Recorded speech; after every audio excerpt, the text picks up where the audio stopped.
Okay, I think we can start the session. Okay.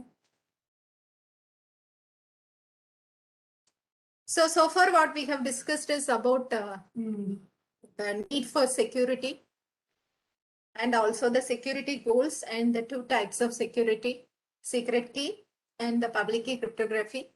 So here in the blockchain concepts, what we are going to deal with is only the public key cryptography. And also the digital signature, what we have discussed. I have given a brief introduction how we can achieve digital signature.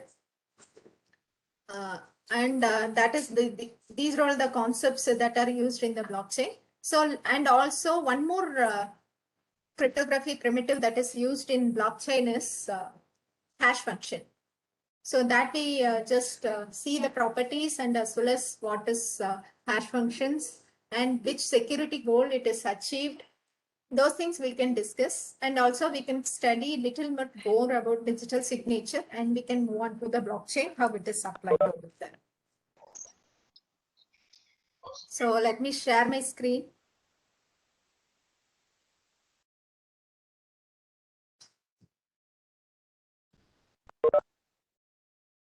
So my screen is, whether my screen is visible? Yeah, yes, ma'am. Yes, thank you.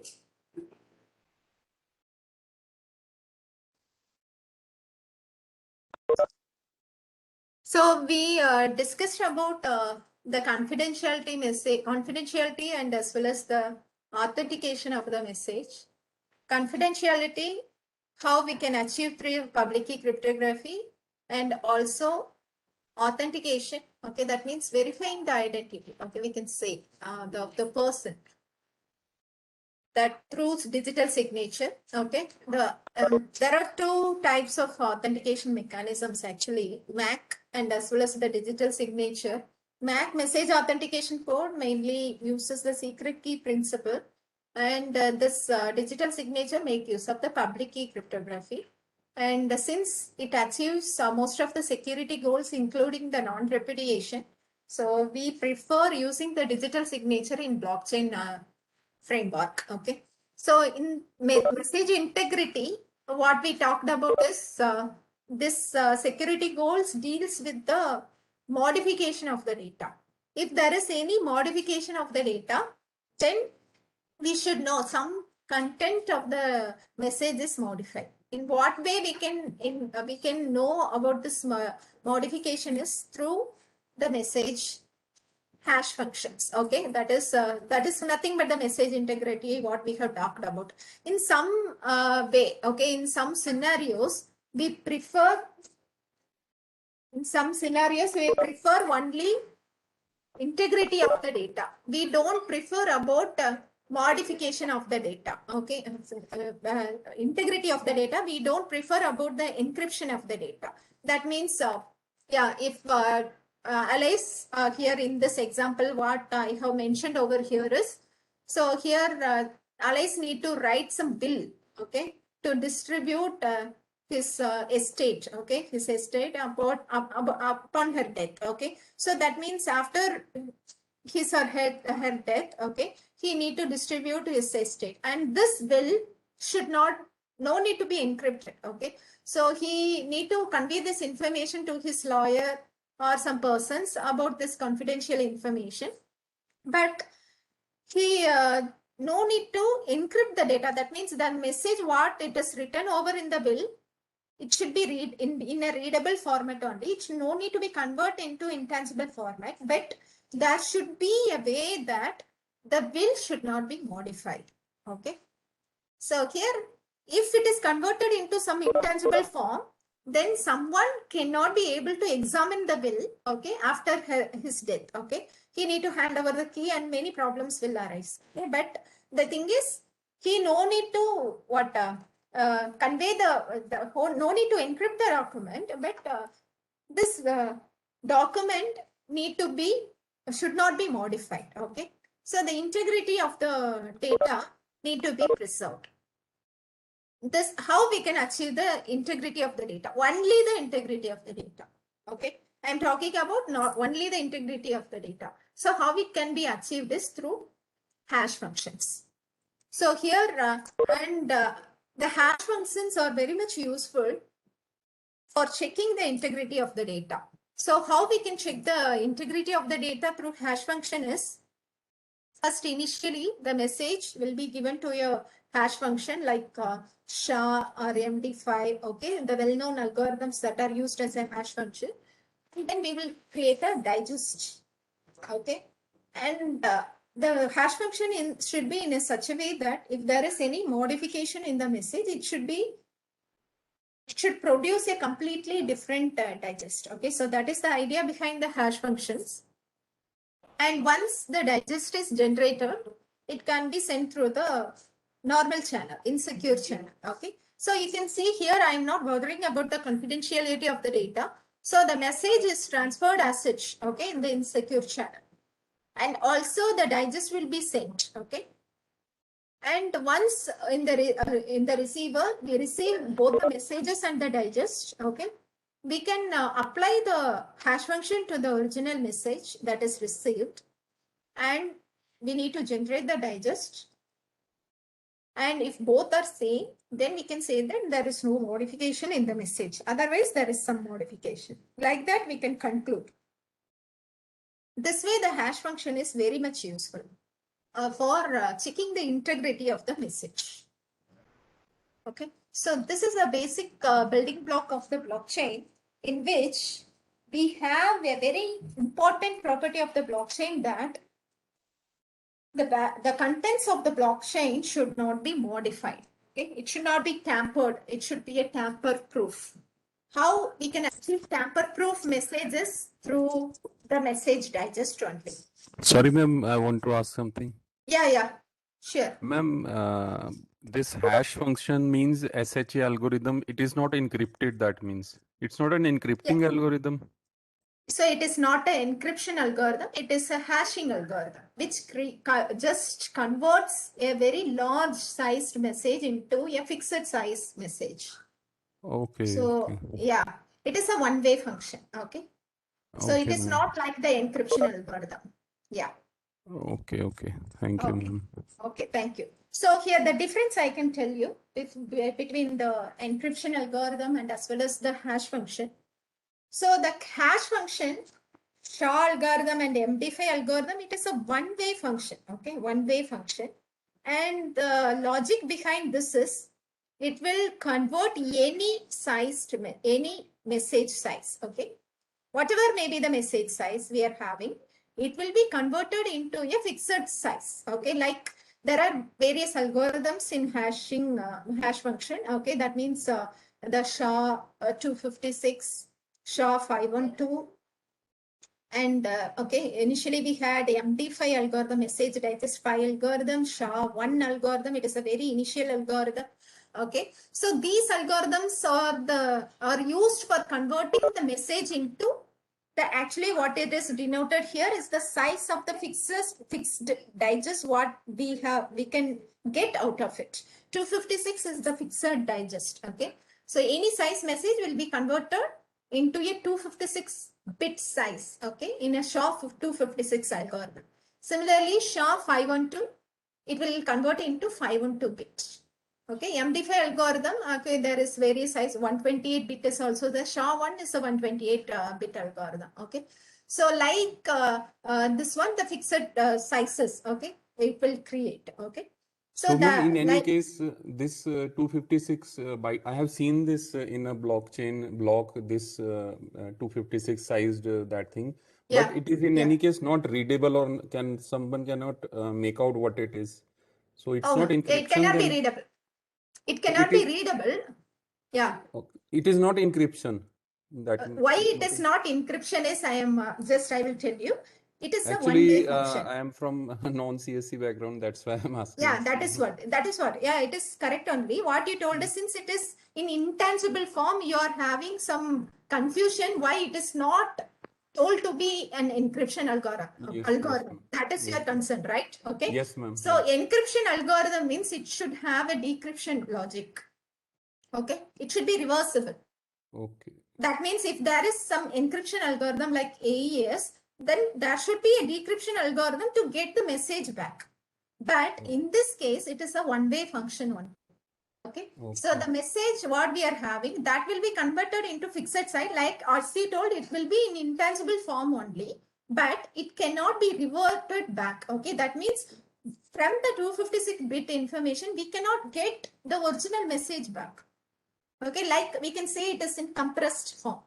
Okay. It is in compressed form. We cannot get actually, but normally in compression also we will get the original message back. But in this case, we cannot be able to get. Okay, so that is the difference between the encryption and as well as the one-way function. That is the hash function what we are dealing with. Okay. Okay. Okay. Okay. Okay. Thank you. So Thank here you. why we are thank you. So why we are using this hash function here is to check the integrity. Okay. If any block is modified in the blockchain, how to verify that? Okay, that is by means of the hash function. We can also use the encryption logic or something like that over here. But here also the advantage of using the message digest is any sized image will be converted, any large sized image will be converted into a fixed size. That is only a very small size like 256-bit or something. That is one of the advantage of using the hash digest. And also it is very much useful for checking the modification of the corresponding block. Okay, so that is what this hashing is, the basic building block. Okay, towards the blockchain technology to make the blocks tamper proof. Okay, tamper proof. Any simple modification, it will be just notified by the all the entities in the blockchain. Okay, so that is the advantage of using the hash function. Excuse me, ma'am. Yes. Can you go back to that screen? This one. Yeah. Yeah. Yes. Tell me, sir. You told the message is transferred in an insecure channel, but it is Yes, a yes. one-way function. It is a one-way function where we cannot reverse it back. Yeah. And Yes, sir. you are telling with respect to digest, it is through a secure channel. So it is not necessary. It may be also in an insecure channel. It may be insecure or it can be in a secure channel. But you were telling some But normally it should be in a secure channel because the thing is, even if noises are there, okay, in the message digest and something is modified in that, we cannot be able to verify. Okay. Yeah, you were simple telling noises are there and some single bit is modified in the message digest. Okay, if here this digest, okay, if I am sending to this channel, okay, it may be this one, may be in a insecure channel, okay, and also this digest may be insecure or secure, but even noises also should not modify. Okay, otherwise we cannot get the message or the digest in a correct manner. But you used the word 6x. I'm not a computer science student. What is that 6x? Yes, sir. 6x. No, sir, I haven't. What, sir? Digest, huh? This digest, you are explaining how is the content stored? It is like a 256 byte or 512 byte like that, or it is something? 256 bit. 256 bit. What is the difference between the message and the digest? So that is what. So here, the message is the actual plain message, sir. So the message is nothing but the actual plain message. Whatever the message that we need to convey. What is written in the will is written in the message. I'll take like that. Yeah, that is the message. Okay. Yeah, you can think it that way. Yeah. Okay. And this message will be converted into 256 bit. It will be in some, like he told, it will be in an encrypted form only. And whenever we need to send this message along with the digest, okay? And the receiver side also, the same message, from the message digest will be calculated with the same hash function. like if we here I'm using SHA-256 in this sender side, I should use the same hash function here also in the receiver end. Okay, good. SHA-256 to get the message digest. If both are same, then we can say that integrity is maintained. Good. Yeah. So this way, any changes can be easily can be identified. So that way we can that these are very much helpful, and it provides the tamper-proof for the message. So that way integrity is maintained. Yeah, integrity is maintained. And in the digest also, you will have the same kind of data. Same kind of data, yeah, same whatever here also in the receiver end also we are calculating the same digest only from the same message. Are you able to get my point? No, you are with respect to message and integrity. I am able to visualize by means of your example what Alice is sending a will. But with respect to digest, in your example, where it is kept, that's a very layman question. I am not able to get it. That's what. Okay, digest also can be sent through the corresponding channel itself. Okay, same channel itself, message also, and to check the message and as well as digest. Okay, so here what we will do is what we are talking about here is through this channel, any interpreter has just changed the message digest or not. Okay, so that we are checking over here. Okay, so this is the actual digest received, and from the message itself we are just applying the hash function to get the digest from the message. If both are okay, both are correct, okay, then we can keep. Okay, that way we can ensure that the message integrity is tampered. Yeah, the message is not tampered. Yeah, message, provided that message is not tampered. Yeah. That is what you are telling, the noise. The noise which is Yes, sir. Okay, ma'am. Thank you. Okay, thank you, sir. Okay, thank you, ma'am. Thank you, sir. And so this cryptographic hash function play a very important role in the blockchain point of view.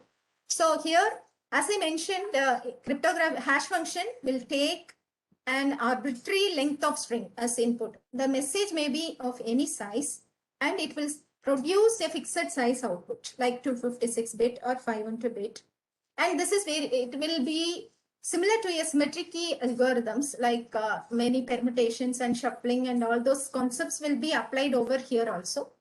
And it is very much easy to compute. But it is impossible to reverse. Okay. So it is almost impossible to reverse. You can make a note of it. It is almost impossible to reverse.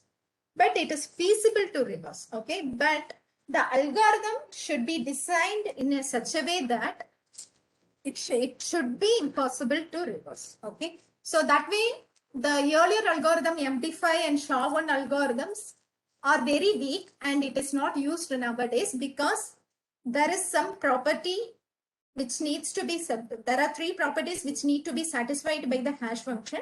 But those algorithms, that is the earlier algorithm, just it is not satisfying nowadays. So it is told to be weak and never used. And here nowadays what we are using is SHA-256 and SHA-512 algorithms for creating the message digest and for checking the integrity of the data. Now the security properties of this hash function is it should be collision resistant. And these are all the 3 properties we need to make ensure to produce the integrity of the data. First one is the collision resistant, and second one is the hiding the original string, and third one is the puzzle friendly. Okay, so these are all the security properties, and it is also just defined in different terms like collision resistant, pre-image resistant, and second pre-image resistant, and the different terminologies are used to represent the same thing. So we can see one by one and what are all those properties that should be done by the hash function. So here, first one is the collision resistant. It is computationally not feasible to find x and y such that if x not equal to y and h of x, if h of x equal to h of y. So that means, so the first property tells that, so here it is computationally not feasible, but here you can see that it is feasible to find, okay? But the algorithm should be in such a way that it is computationally not feasible to find X and Y, okay? That leads to a same hash function. So that is called as collision resistance. So there are two messages, X and Y. Yeah. Computationally means by a machine, you mean to By say? a machine. Yeah, by a machine. Yeah. Okay. Yeah. It is computationally not feasible. Okay. That means we are having two messages, X and Y. Okay.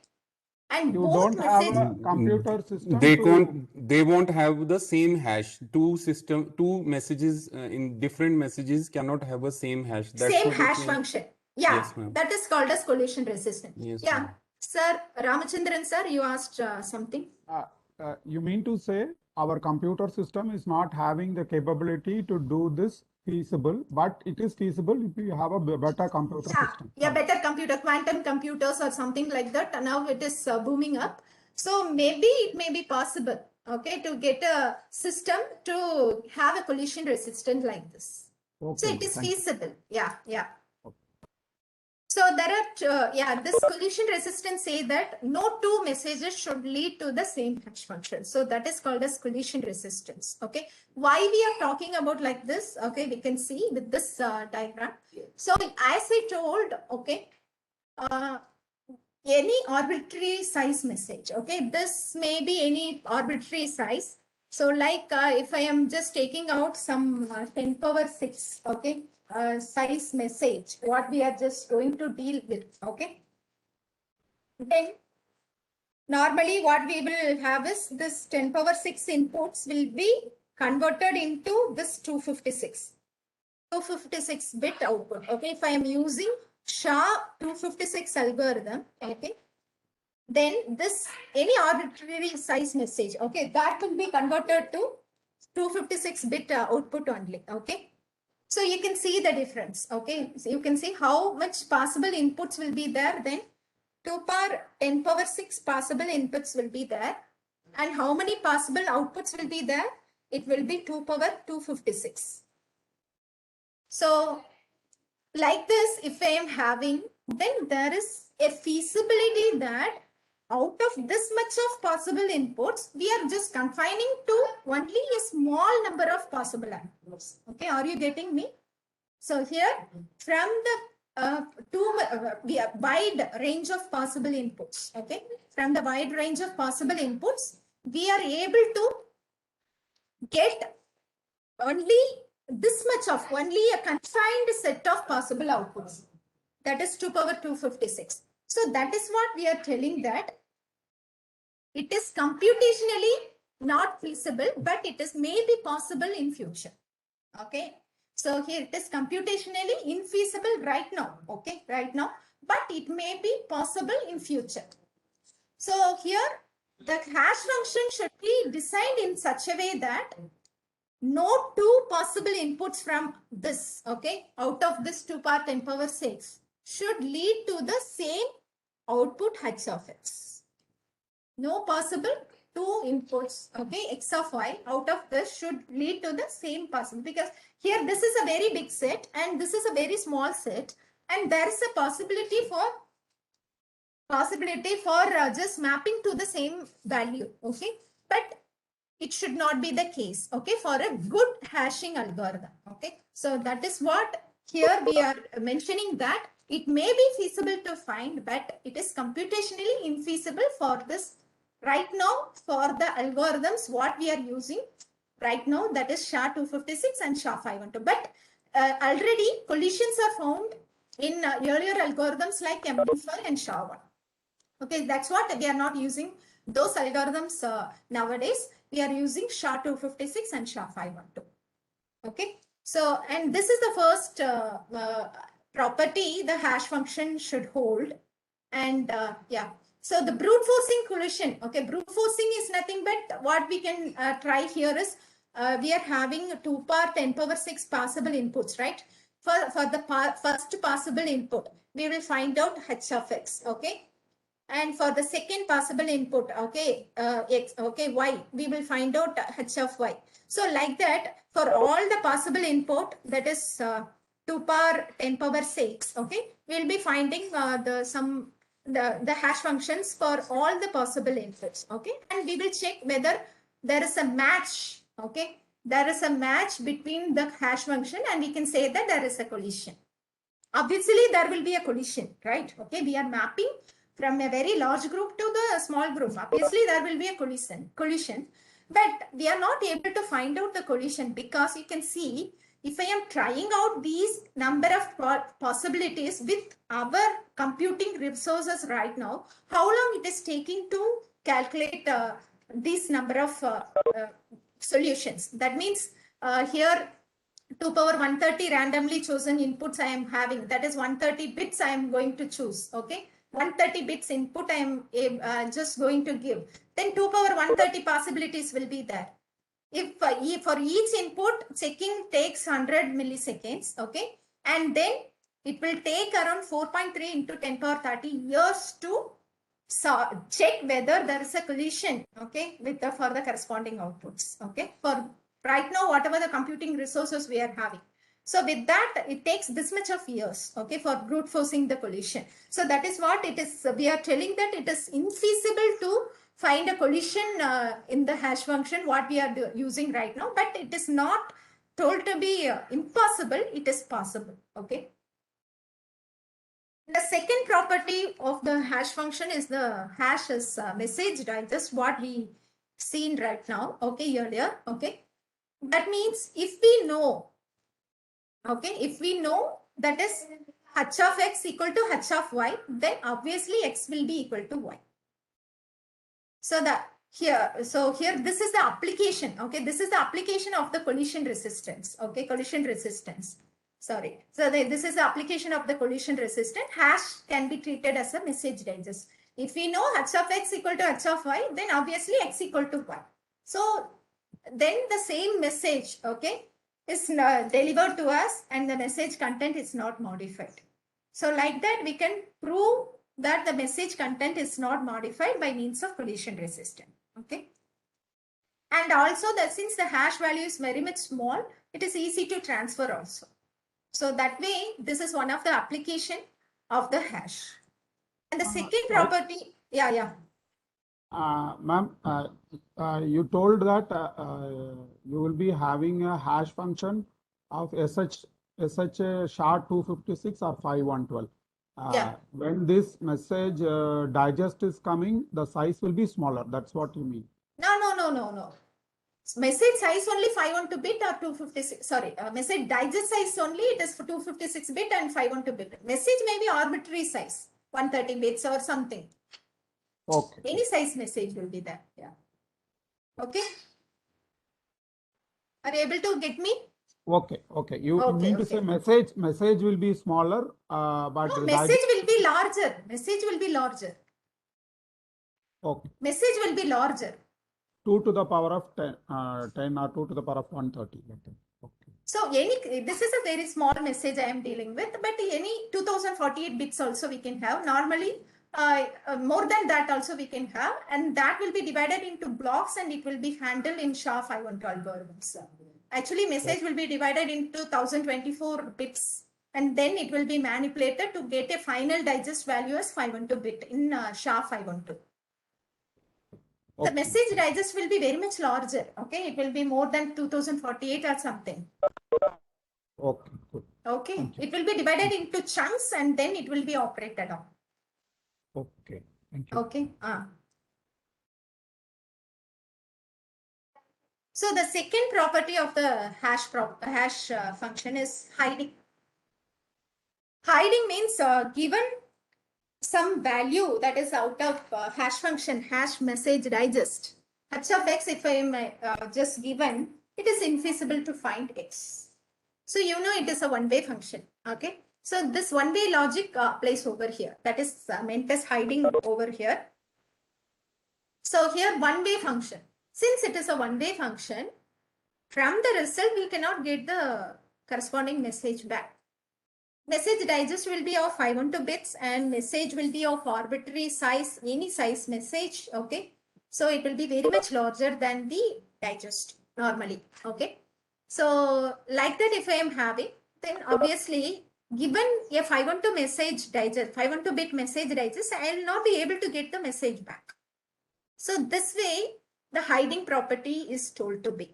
Given h of x, it is infeasible to find. Now also I can stress here it is infeasible, but it is not told to be impossible. Okay, it is infeasible to find x. Okay, so here the hash property to hiding is, so here normally the hiding property just works on the uniform probability distribution. That means if we are just having a high entropy, entropy is nothing but a measure for randomness. Okay, so randomness means all the bits, okay, all the bits or something, it will be symbols what we are just using. So it will be uniformly likely. So if we are having a uniform distribution, uniform probability distribution, then we say that it is having a high randomness.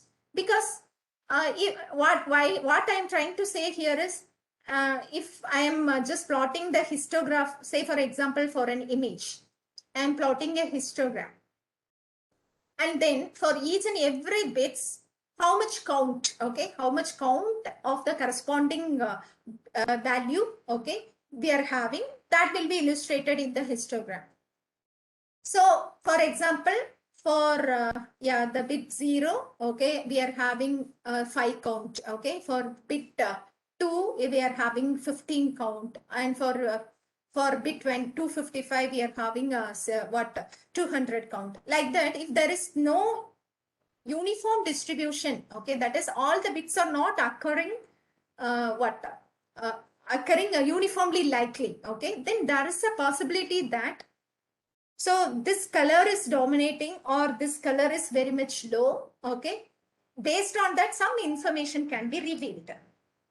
In such cases we prefer the uniform distribution, so that if all the bits are occurring uniformly likely, then there is no way of revealing certain information that, so this much is predominant and this much is very low. Such cannot be revealed. Okay, so like that, here also some R, okay, is chosen from the probability distribution that is having the high entropy. High entropy means, so all the symbols are uniformly likely. Then if we are given, that is, if we are finding the h of R for that, it is infeasible to find the value of x.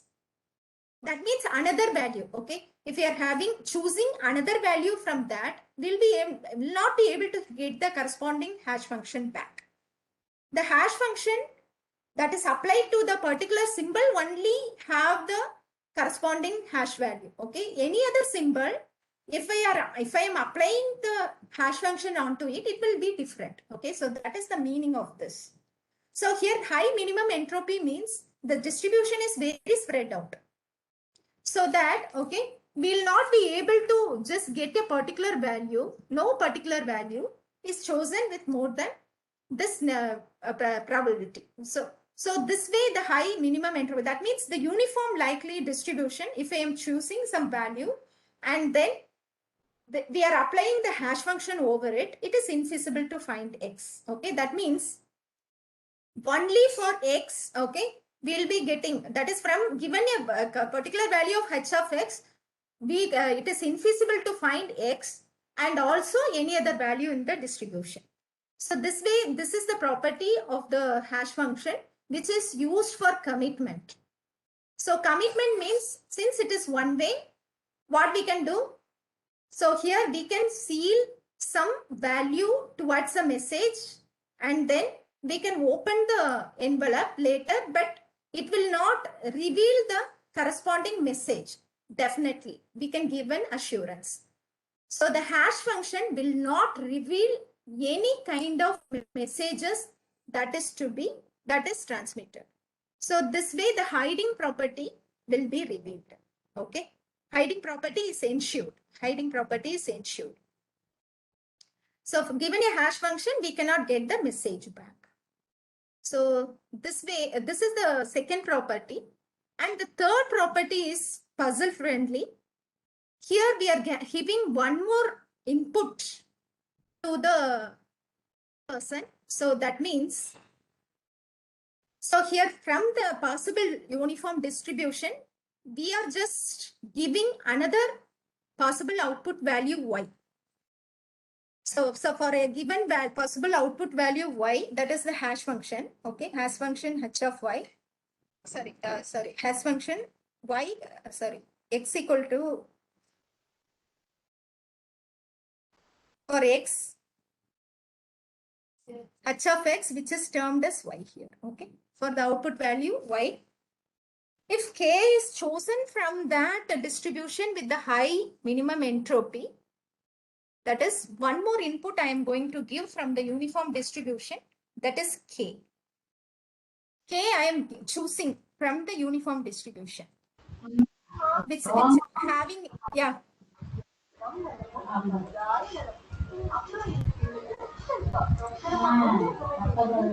So someone has been unmuted. someone has, yeah. Yeah.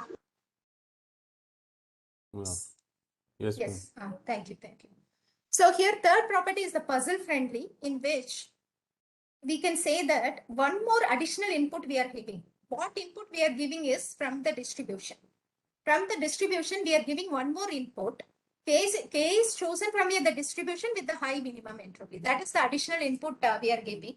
But even though this input is given, it is infeasible to find x. Okay, it is infeasible to find x such that, okay, that is h of k is equal to y. That is h of x. Okay.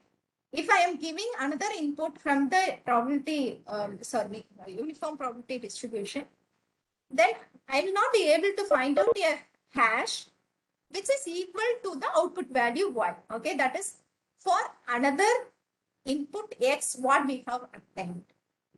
So that is called as puzzle friendly.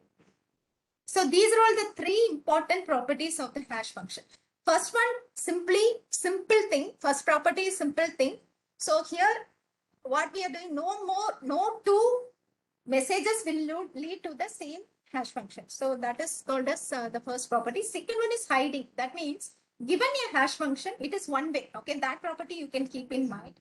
And given a hash value, you cannot be able to find out the value of the input. Okay, that is the message. Okay, so that is the hiding property. And the third one is one more input we are just giving along with the output message digest. Okay, but this input also will not produce the same message digest. Okay, this input will not produce the same message digest. Okay, so that is called as the third property. Yes, sir. Sorry, ma'am. You were telling about high minimum entropy.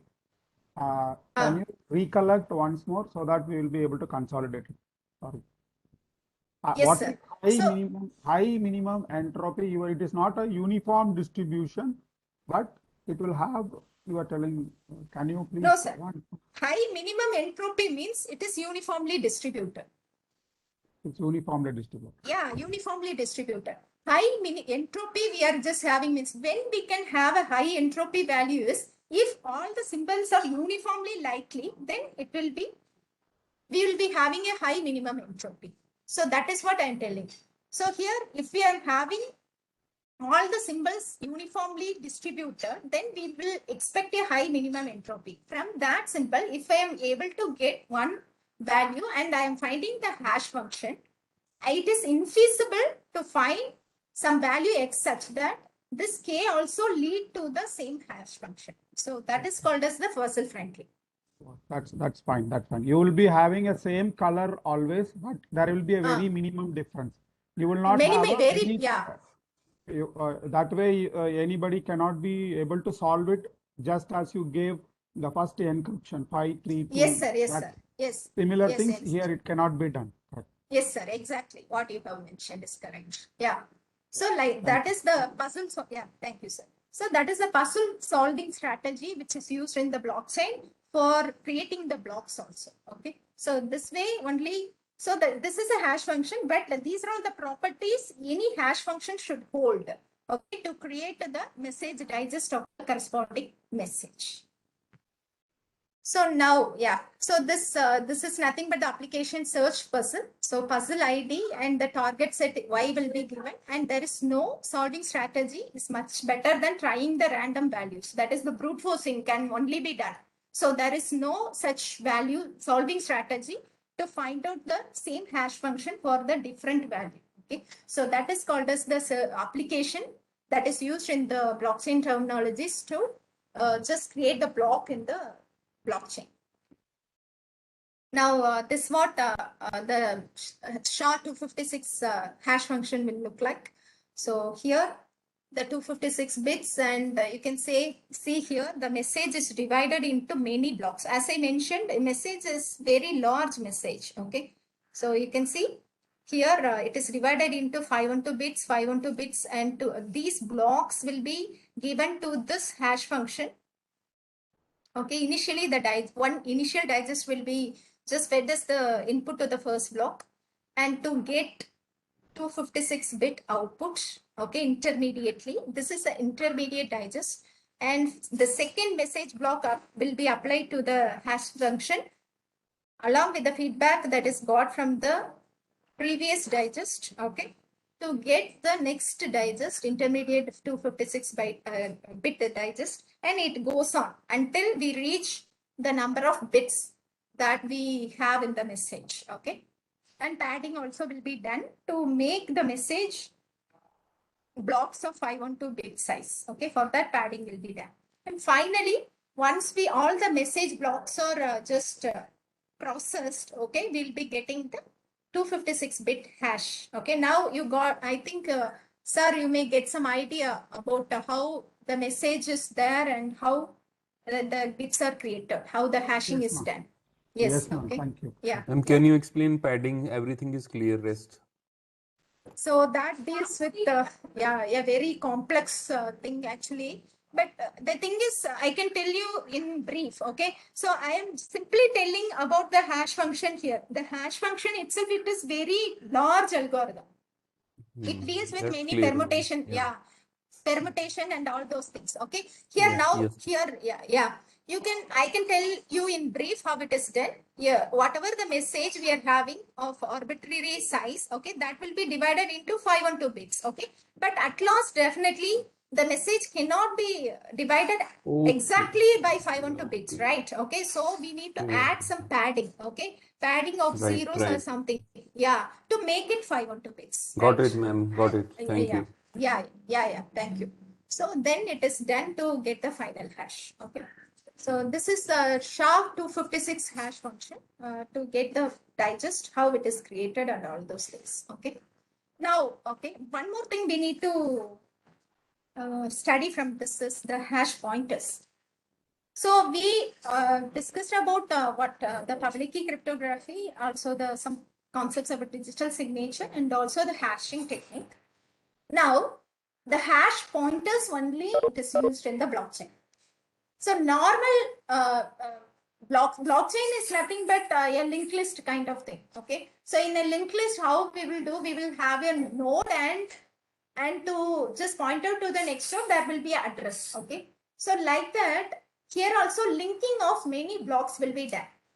How the linking of many blocks are done is through hash pointers only. So here, what I am mentioning as pointer is not a memory address. Okay.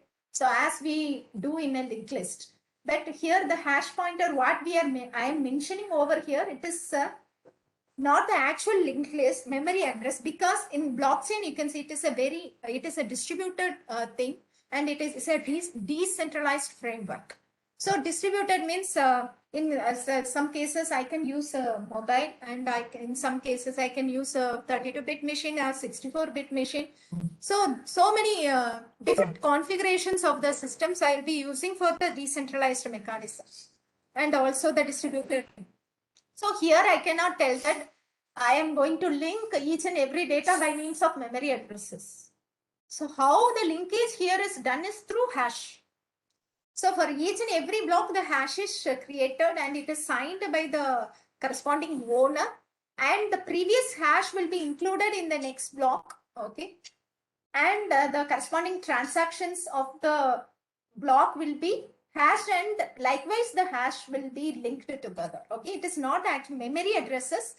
There will be a link from one block to the another block by means of previous hash. Okay, so that is what it is told to be here as a pointer and not a memory address. Okay, so here linking is done by means of previous hash of the block. Okay, previous hash of the block. So that way we can say that the linking is done, okay, in the blocks, okay, by means of hash pointers, but it is not the actual memory address. The hash pointer is nothing but the pointer to where the information is stored and the cryptographic hash of the information. So here we have the information about the where the hash of the corresponding, because previous hash need to be linked to the blocks. Okay, so we need to know about the information where the previous hash is stored and also cryptographic hash of the corresponding information. Okay, so this is the hash pointer what we will use in the blockchain. So here why we go for this hash pointer? So here the thing is we use the hash pointer to get what information we have included in the block, that is for locating the information. And also the main advantage of this hash pointer is to check the integrity of the message. Okay, we should not, the information should not be changed. So to make the block tamper proof and also to maintain the integrity of the data, okay, so we use the hash pointers. So this way the blockchain uses the hash pointers. The pictorial representation what we can have over here is, yeah, simply this is not the actual memory address or something. So the data, the corresponding hash, okay, the corresponding hash of the data, sorry, yeah, a corresponding hash of the data will be used as a hash pointer over here. Okay, we represent the hash pointers like this. The data, the hatch of this brackets denotes the hash of the corresponding data. Okay, so like that only the, sorry, yeah. Sorry, Yes, ma'am. yes, sir. Actually, Yes, sir. the earlier point you were telling hash pointer, and before that you were telling SHA 256 how it is having blocks and you are padding it and finally getting a 256 answer.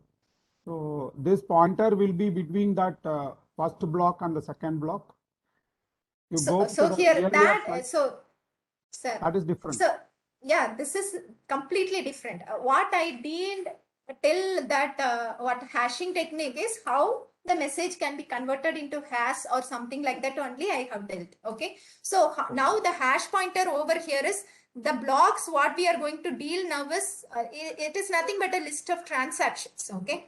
Transactions, and this is nothing but the data what we are having right now. Okay. Inside the blockchain. So this list of transaction along with the timestamp who have created the corresponding block or all those details will be there inside a block. And this is the message what we need to convert into a hash right now, okay, in a blockchain. So these information will be converted into hash, okay, and this hash will be signed by the owner who have created, okay. That is the digital signature to verify the identity of the person. And then, so here, and this information will be added to the further blocks. Okay.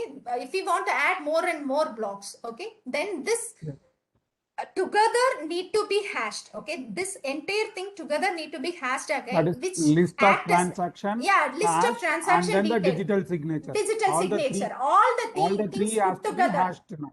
Yeah, hashed together, and it will act as the previous hash of the next block. Okay, so like that it is chained together.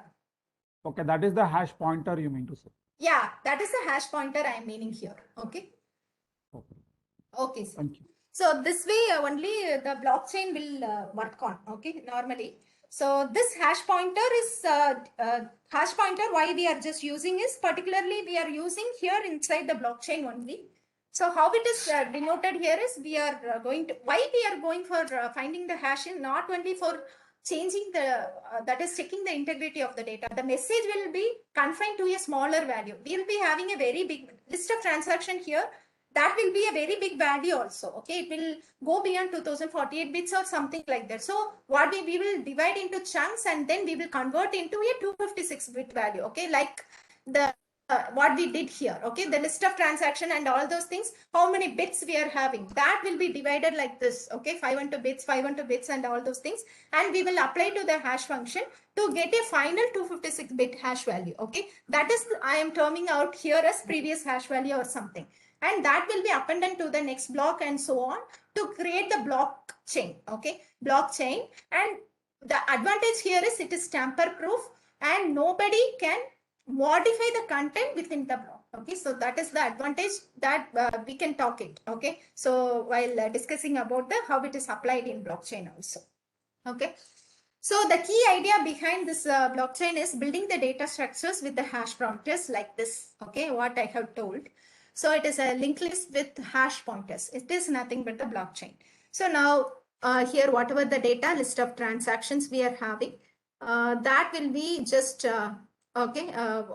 converted into hash function or hashed. Okay, that means we will create a hash for the data, and that is the data. Okay, we'll be having inside the block. This is the hash of the data. Okay, so and what we need to know is the previous history. Okay, that is nothing but the previous history of the data should be known to the corresponding the next blocks and all. Okay, so the previous hash will be included in the data and then it will be hashed together. Okay, like that this chain will follow. Okay, so why we are just going for this linked list of hash pointer is, and finally we'll be having the genesis block and all those things. Okay, that will be explained much more detail in while discussing about in the further sessions. Okay, just I'm just telling about the brief overview how it is linked together. Okay, how the blocks are linked together.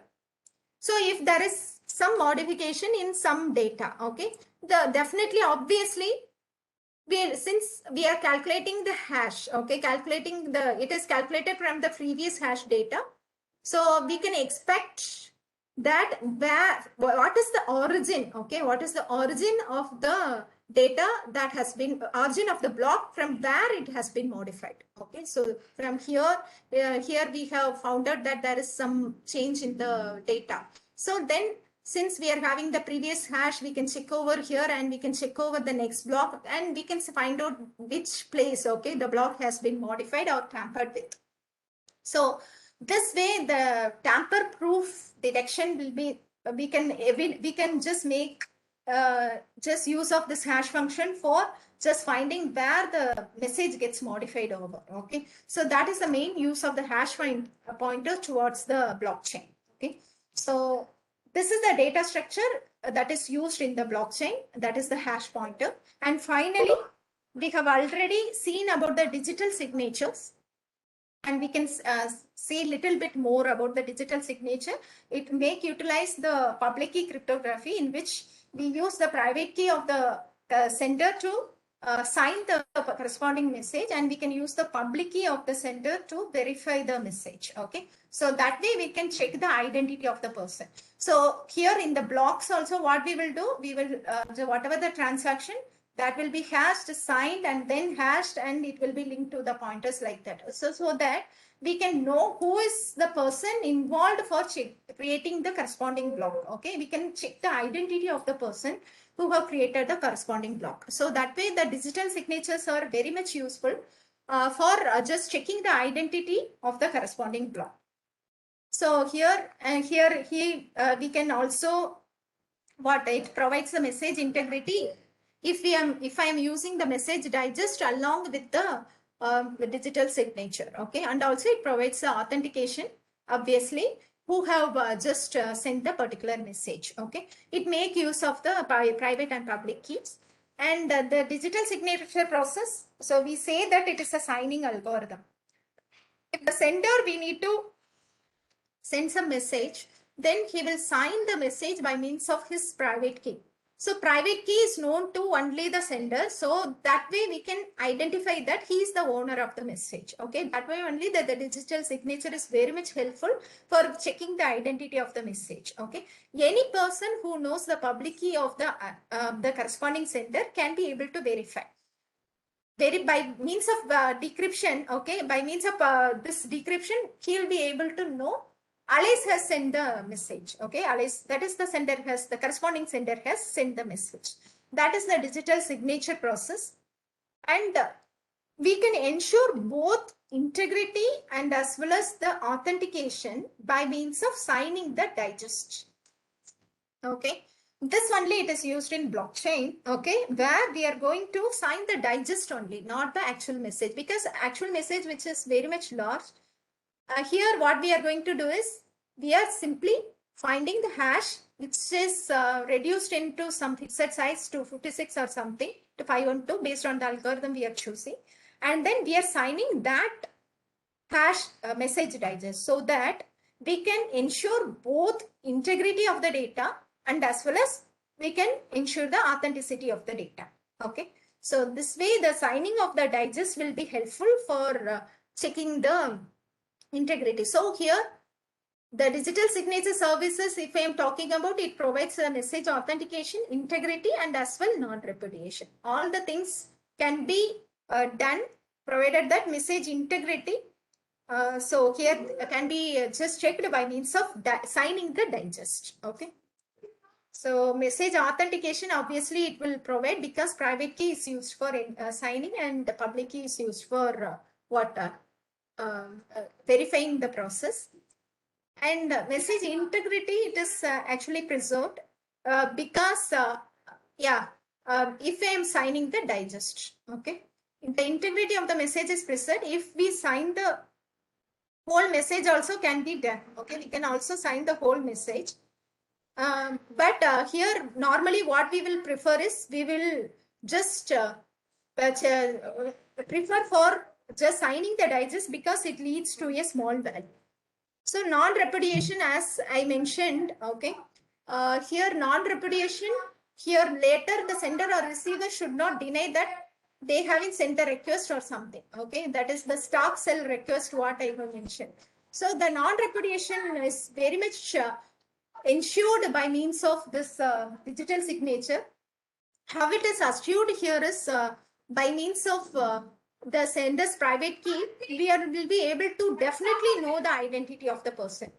So non-repudiation is well preserved by means of digital signature, but we can also go for a trusted third party for which is normally followed by the secret key algorithm, okay, to verify identity of the person and also for non-repudiation. So that also can be followed with this, okay, for non-repudiation. And confidentiality, if you need to do, confidentiality is not ensured by means of digital signature.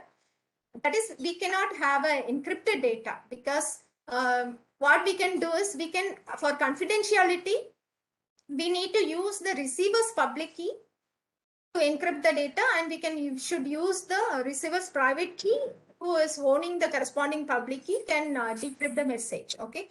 So if you want to add confidentiality, we can sign and then we can add. Okay. That means here we can use the sender's private key for signing, and then after signing, we can use the receiver's public key for encryption. Then we can do in reverse in the receiver side to verify both the identity of the person and as well as we can check the confidentiality of the message also.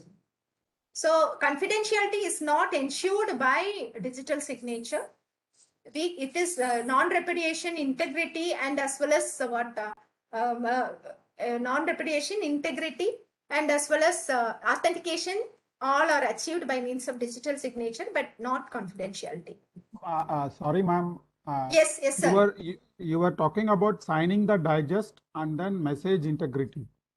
Some yes, slides sir. before signing the digital digest, you get integrity and authenticity. Yes, sir. There, Yes, sir. since you told the digest is of smaller size. Yes, sir. But Yes, sir. when you next slide, you were talking about message integrity. What do you mean to say here? Here, integrity of the message can be preserved. Okay, so that means the person who is encrypting, okay, encrypting the message, only the person who knows the public key can decrypt the message, right? Okay, but here the how digital signature is working is it encrypt the message by means of the private key of the sender. Encrypt the message by means of the private key of the sender. The person who knows the public key of the sender can be able to decrypt the message. So that means here the integrity, the messages cannot be changed. Okay, messages cannot be changed. How it can be changed is the person who just retrieve the message, okay, from the sender, and if he is encrypting again, okay, with his own private key, then only he can change the message. Okay, are you getting my point? So that means if, say for example, yeah, so here a person X is there. He is having his own private key and public key pairs. Okay, so the idea behind the digital signature is he can use his private key for encrypting the message. Okay, so idea behind this digital signature, his own private key will be used for encrypting the message. Who can decrypt this message is any person who knows the public key of this sender. Okay, any person who knows the public key of the sender. So that person can decrypt the message. Okay. After decryption only, he can modify anything. After decryption only, he can modify anything. So that is what it is told to be. The integrity of the message also it is maintained by means of digital signature. I have only one point. You told the Yes, public key for opening the digital signature, there is a public key available with the receiver to decrypt the Yes, sir. message. Yes, sir. Yes, sir. How come my private, if X private message password is available with the receiver? Is how it is done? Public key is made public to all the receivers, right? Okay. Yeah. So public key, you can think it of like an email, sir. Public key is nothing but the mail address. You can see mail address is known to every person, right? Ma'am, So decryption is done by a public key, then public key is available to everybody, so anybody can do That the is what. decryption. Anybody can decrypt, but that is what I told earlier itself. It is not used for encryption. It is only used for checking the identity of the person. Okay. This is checking the signature, what he has done. Signature, yeah. We need to check only not the the identity message. of the person, not the message. Okay, that is what I Right, told ma'am. about the digital Yes. signature. Okay. Thank you, ma'am. Yeah. Thank you. So here public key is available to all the person. Any person can decrypt, but for checking the identity only it is used. Okay, not for encryption. Okay. It is not for reading the message. It is to find the identity of the message. Identity of the message. Yeah, identity of the message. Yes, sir. Okay. Fine. So these are all the things.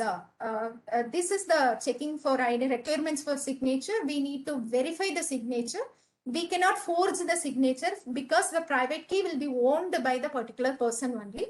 So here we can sign the message and that particular message can be verified by some other person. So these are all the valid signatures, how it can be verified for the particular person.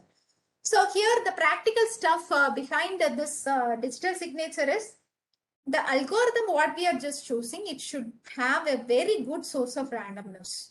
So here the keys what we are generating, okay, it should be a random key. Otherwise, if it is not random and it is producing the key which is created earlier, then the algorithm will not be good at all. Okay. So here the algorithm should be in a very randomized manner so that it should give you a good random keys every time. Okay. Otherwise, whatever the keys, because these algorithms rely on the key what we are going to use, that is for encryption or something. So all the keys what we are generating, it should be completely random. And if we want to limit the message size, then we can prefer using the hash of the message because rather than the actual message, because actual message will be very much higher, larger. And if we just find out the digest and then signing, Actually, the message also will be confined to a smaller value, and we can check integrity and as well as both the authenticity of the data. And here, that is the trick. What we are going to use is the hash pointer. We are not going to sign the actual message, rather we sign the digest of the message so that we can check both the integrity of the data as well in the authenticity of the message. That is the validating the identity of the user. Okay. So this way, this is the practical stuff that we use for building the blockchain. Now, okay. So we have studied all the basics about the blockchain terminologies, okay, right now. And now what is blockchain? So blockchain is nothing but the replicated data that is stored in a distributed manner. And then whatever the data that need to be just linked in the blockchain, it should be just, it will be asking some consensus in the entities that are the distributed entities that are applied in the blockchain, and all the person just make a consensus, then only the corresponding block can be added to the blockchain. Okay. So this way the consistency is nothing but the modification of the data. Any kind of modification, if you want to do in the blockchain, it will be done by means of consensus only. Okay. All the data are cryptographically linked, and it assure the integrity of the data. So this way the blockchain uses the cryptographic primitives, whatever we have discussed right now, to ensure the integrity and as well as the security of the data, tamper proof of the data, and so on. Okay. So it is immutable ledger of events. That means immutable means we cannot change the event logs, okay, whatever we have created. So our immutable ledger of events and or the transaction or the timestamp data. So here, what time they have created, what are the transactions they have created, all those data will be in a particular block, okay, which cannot be changed once it is chained into the block. Once it is linked into the blockchain. So that is called as the immutable ledger of events, and it produces a tamper resistant log. That means the contents cannot be changed. Okay, contents cannot be changed. Okay, so here any kind of change, it will be reported immediately to all the players that are involved in the blockchain. So that is the advantage of using the blockchain, and it is the platform to create and transact, okay, for the cryptocurrency, and also it is very much useful for the Bitcoin cryptocurrency, and that is the very first application that is uses the blockchain. Bitcoin is the very first application that uses the blockchain. Now, so here we have why this blockchain is used is the Bitcoin, Ethereum, it is used in e-governance, supply chain management, and all those things. Now we can see how it is used in banking. Okay, why we need to use first of all. Now the banking environment, we have bank employees, RBI, customer, bank, and all those details, all those entities are involved in the banking, and how we will transact. Okay, if you want to send some money to some other person, how we will transact actually. So now how initially the bank bank person, what they will do, if you want to transact something, it can be done through online, or we can write a check to deduct our money to credit to some other person. Like that also we can do. Otherwise, there may be internet online transaction.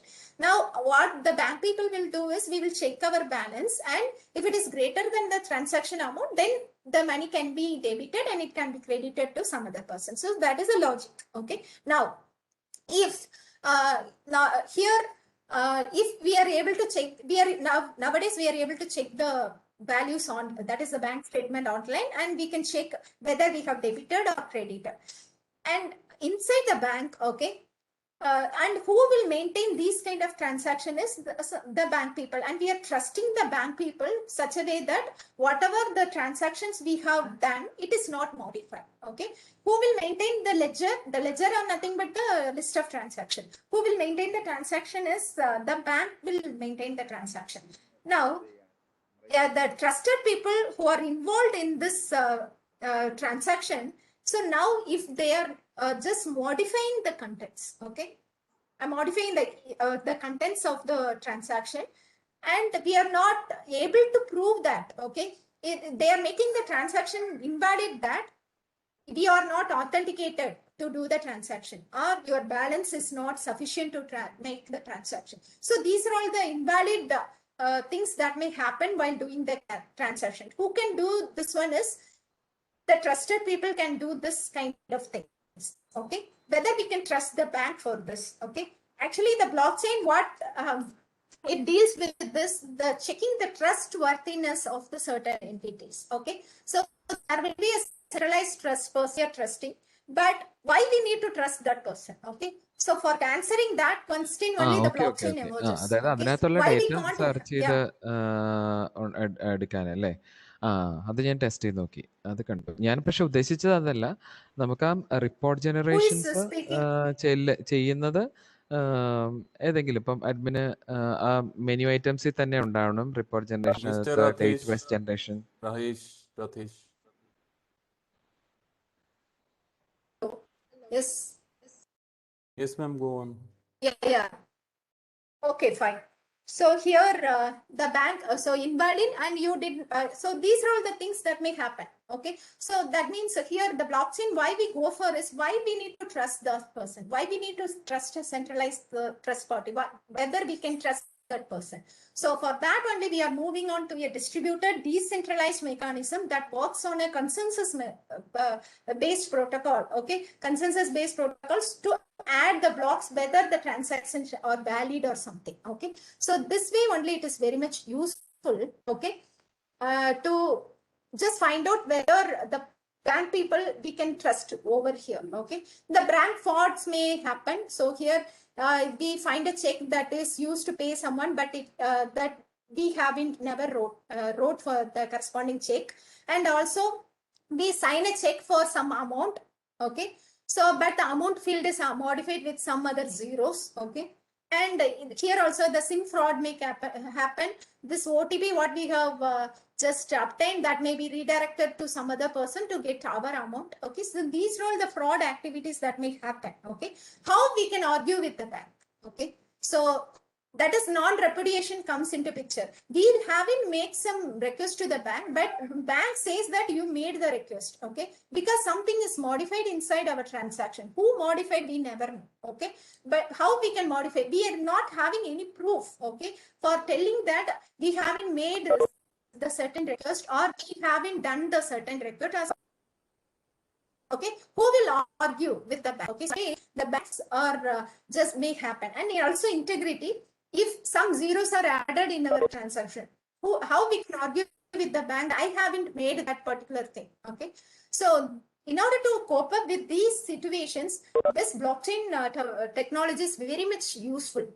And also if you are going for supply chain and provenance, so here we buy some ice cream from for our restaurant from some supplier. Okay, and supplier B will just get the same ice cream from company C. Okay, so that means there is a supply chain like this. From this company C, supplier B just get the data, and finally it is moved on to the restaurant. Okay, so like that we are having the situation.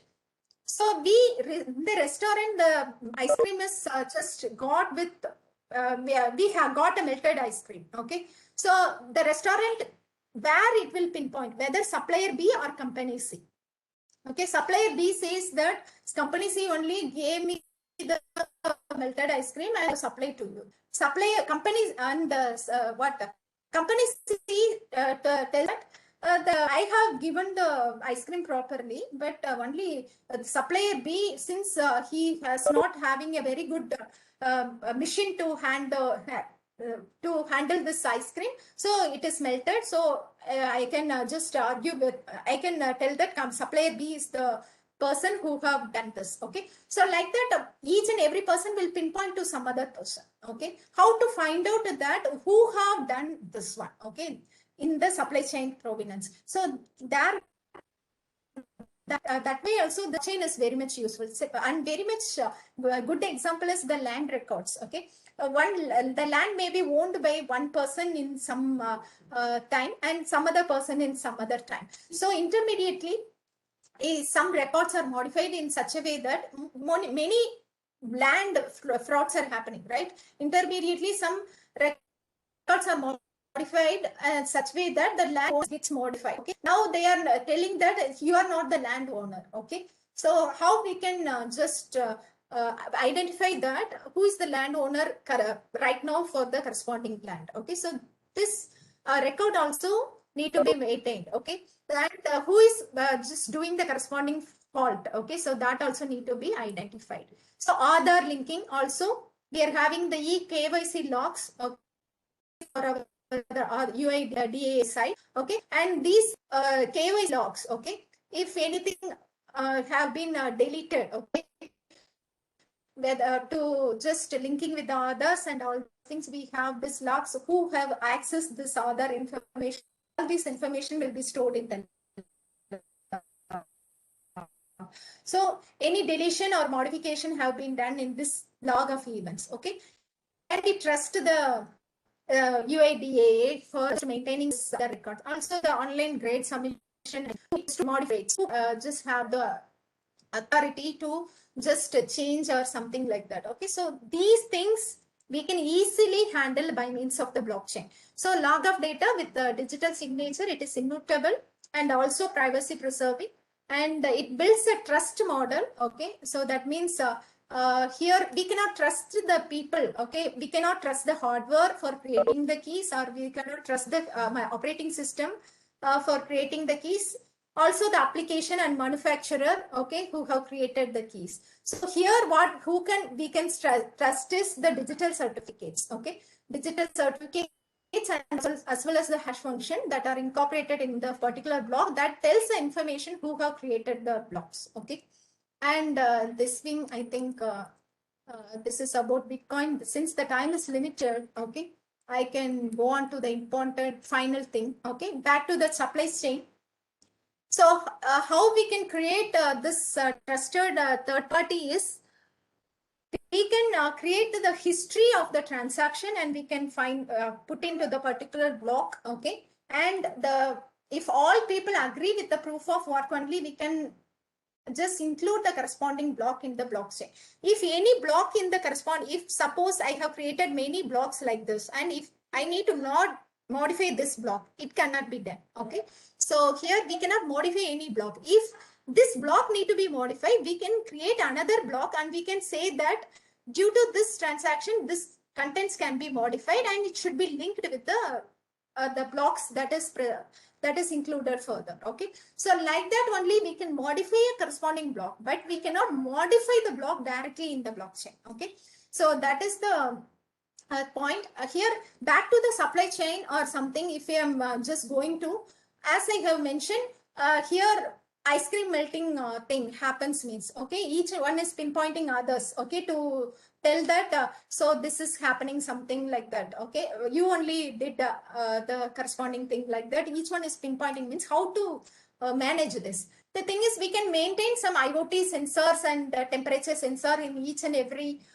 factories or suppliers and all those things, and they should report ourselves, okay, with the sensor data that this is the temperature and all those things. And from the temperature data, we can analyze that in which place, okay, actually the temperature is high, and based on that we can have a decision that maybe this is the possible destination in which where the ice cream melting problem has occurred. This is one sort of solution we can have rather than blockchain. But the point with this is, how many IoT sensors here? If we have this supply chain is regarding with the ice cream, this restaurant may get the vegetables from some other person, vegetables from some other factory, some other factory or something. Okay, and also it may just get meat from some other factory. So like that, if we are just having various sources like this, okay, in order to get the who's just giving the who is not giving the bad part, who is giving the bad vegetables or bad meat or something like that. For that, each and every places we need to fit the IoT sensors to get the data, and then only we can determine. So in such situations only the blockchain plays an important role. Okay, so here if I am having various supply chains like this, okay, here for a single supply chain we can have a data and then we can just check over the temperature and all those things, and we can do, okay, so some sort of identification who have done. If it is done with, for the restaurant, if I am talking about, it will be got from various sources. How to check those things, okay? It can be done only through the blockchain. So here in the IoT sensor data also, if I am just going for that, okay, the data integrity reputation cannot be just satisfied by means of data. Intermediately, some attacker may be in and he can change the data from supplier B only, it is melting, okay, some such kind of temperature data, okay, he will modify to high, and that data will be received by the person, and he can conclude that supplier B only is the chance for just he is only person for the reason for melting the ice cream, okay. So like that, many things may happen inside that, okay. Data integrity, authenticity, okay, repudiation may happen with the IoT data. Even if I am normal techniques without blockchain, hashing, authenticity, and all those things, if I am applying, then it will not be meaningful, okay. We can apply only for a certain level, for only one supply chain provenance, okay. If I am going for many supply chain provenance, then blockchain is the only solution we can have. So in such cases, we can have distributed consensus to add a block, and also we can have a, okay, this, if the some of the crowd malicious, means we can have some other algorithms, okay, some good Byzantine fault tolerance concurrence algorithm to get a consensus to add the block. So finally, this is the way the blockchain works, okay. For any transaction, the owner's public key that will be hashed together to get the signature, and it will be appended to the owner 0 signature, and that means owner 0 and owner 2 and owner 3 are the entities players of the blockchain, and by means of this we can verify and sign and verify the corresponding owner, and also we can check the integrity of the data. So this is the final thing what we can just get out of it by a blockchain.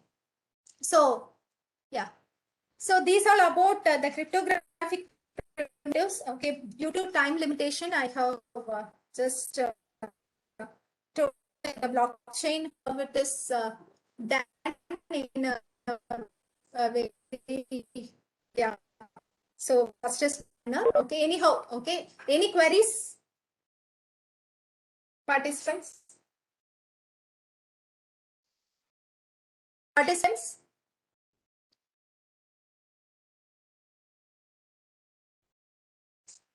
Ma'am, it was a good presentation, but in the last there was Thank you, sir. less time, so it was a rush. Yeah. So Yeah, yes, sir, yes, sir. whenever you get a free time, you can Sure, sir, have the sure. final few slides can be for a Yeah, beginner. few slides, maybe. Yes, sir, yes, That sir. with an Definitely, example, I also thought of. You can have a separate or 15 minutes or 20 minutes session for the final slides. So that Sure, application is sure. most important that you can Yes, have. sir, yes, That's sir. my Yes, feedback. sir, yes, sir, yes, sir. Other things, So that everything is also, fine. that only I also feel, but so most of the participants, okay, they are waiting for a long while, okay, so it is lunch break. That's what I thought, No, okay. But that- anyhow, if I find time by some sessions, okay, if it is free, definitely I'll be back to explain these applications to you so that you can understand in detail very much. Okay, thank you. Thank you, ma'am. Thank you for a great Thank you, sir. session. Thank It was really great. you very much. Thank you very much. Yeah. So yeah. Thank you, ma'am. Yeah, thank you very Thank much, you, sir. everyone. Thank you very much, sir. Ma'am, the time Thank is you. 1:30. At what time we must resume? Sir, 2:30, as per the schedule, it is 2:15, sir. Yes. I don't, it is one, yeah. So you Yes, can resume by 2:30. 2:30. Okay, sir. Yeah, with the same link. Okay, thank you, everyone. Okay, thank you very much for your participation. So here regarding any clarifications, okay, you can ask or you can post in, yeah, you can, so I think only admin can send the messages. Okay. Anything you can mail me. Okay. So for regarding any clarification. If I found time, definitely I'll be back for telling about the application of the blockchain. Okay, thank you very much. Thank you for your cooperation. Thank you, ma'am. Thank you. Thank you, ma'am. Thank you.